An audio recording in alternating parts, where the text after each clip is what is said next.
জানাই শুভ সন্ধে। তো আজকে হচ্ছে ভূত চতুর্দশী।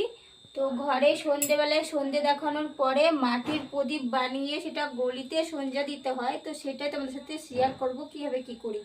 আর তোমাদের মধ্যে কাদের কাদের তোমরা এই নিয়মটা করো কালী পুজোর আগের দিন ভূত চতুর্দশীতে, অবশ্যই কমেন্টে জানাবে।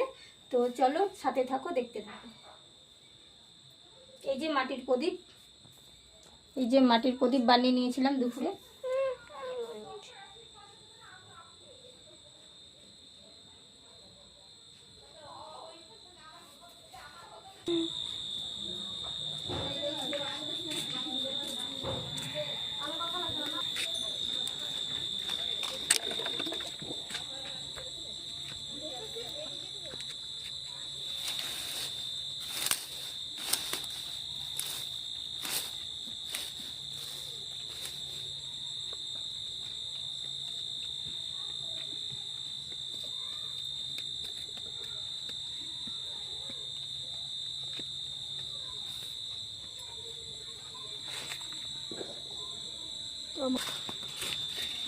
Apa nih?